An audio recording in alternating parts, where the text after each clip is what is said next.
Hey everyone, Wolf Lord Rho here. Today we are talking the precursor to the Hive Fleet's arrival, with the infection and rise of the Genestealer cult. So with that said, let's just jump straight in. So the Genestealers, not only vicious shock troops of the Tyranid swarm, but also advanced infiltrators of the Hive Fleet in general. The Genestealers will range ahead of the approaching Hive fleets long before they emerge from the void, lurking aboard derelict space hulks, other void-borne vessels, or simply drifting asteroids. The Genestealers can wait for centuries in silent anticipation, waiting in a state of hibernation for signs of life. The opportunity to gain access to an active vessel. And once found, they will stow aboard, returning with it to a world or space station teeming with life. Now, the ultimate goal of the Genestealers is to find a world full of life. And through this process of subterfuge and infiltration, they will eventually find their goal.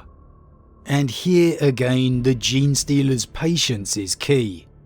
They could again remain hidden for decades, watching and waiting, until the time they are truly, utterly convinced they can act without fear of being found. And once they are, they move, abducting their victims in the darkness. And whether several or just a single Genestealer reaches a world, the cult will rise. All it takes is just one of the Xenos to be hidden in a cargo freighter, a shuttle, a rogue trader's vessel, or even an Imperial Navy vessel.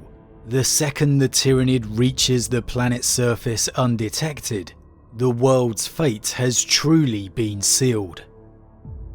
Those taken by the Genestealers are not slain for food, but instead impregnated with the Genestealer's biomass.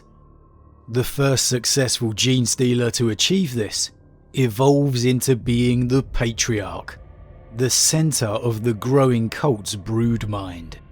And this is essentially a smaller version to the greater hive mind of the Tyranid swarms. A psychic blanket that covers the entire cult, bending them all to the Patriarch's will. And in doing so, the cult will become fanatically loyal to its Patriarch, as zealous as the most fanatic followers of the Ecclesiarchy. They would all give their lives mindlessly for their apparent saviour. From here, as the cult remains hidden, growing in number, there will be distinct generations of reproduction as the cult begins to infiltrate the local populace, beginning with the hybrid acolytes until the fourth generation of neophytes, those that can even pass for human. And once this stage has been accomplished, the cult's web truly begins to spread throughout the population, ultimately spawning pure strain Genestealers and beginning the cycle over again. And to me, the most intriguing thing about all of this is the cult manages to infiltrate entire cities, entire populations, all while remaining completely hidden. Entire worlds of the Imperium have come under the sway of a cult, without the wider Imperium suspecting a thing. And whether you love the Tyranids or hate them, you have to admit this is pretty impressive. It's really only if the cult becomes detected that it will burst from the shadows, overwhelming the planet's defenders in a swift and devastating war, having in all likelihood already infiltrated those organizations. Even in the unlikely situation of another Xeno's life form invading the planet, such as maybe the Orcs, the Genestealer cult will fight viciously to defend the planet. Not through love of the populace, but to defend the cult. Which I can only imagine is a bit of a shock to the people of the world. In 1 minute fighting off the Orc invaders, only to find a Genestealer cult fighting next to them, ultimately taking power. However, assuming the cult remains intact, its sphere of influence will only grow, and eventually, no matter how many years it may take, the shadow in the warp will finally fall across the system, as the hive fleet of the Tyranids arrive, drawn towards the life-rich world by the psychic call of the cult. And this relationship between the cult and the arriving swarm is really quite interesting. The arrival of the hive fleet is seen as destiny, a lifetime's prophecy coming to fruition. The hybrid spawn of the cult will celebrate in glory, as if their saviors and lords have finally arrived to take them to salvation, oblivious to the truth of their doom to come. With the swarm arriving, the cult will rise to war, joyfully celebrating their god's coming and unleashing an assault on the planetary defences. And at first, as the Tyranids descend to the planet's surface, they will actually ignore the members of the cult. Perhaps for a few precious hours at best, the cult realises its dream of being side by side with their Star-Lord saviours.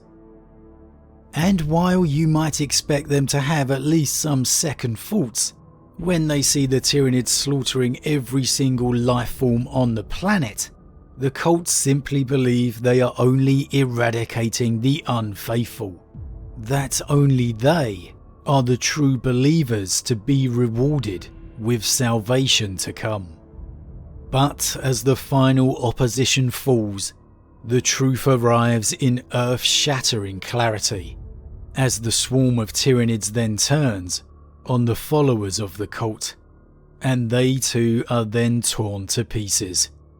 It's at this moment that even the cult's own patriarch and pure strain Genestealers begin to slaughter their own. Even the pure strains birthed on the planet. They are now fully under the sway of the greater hive mind.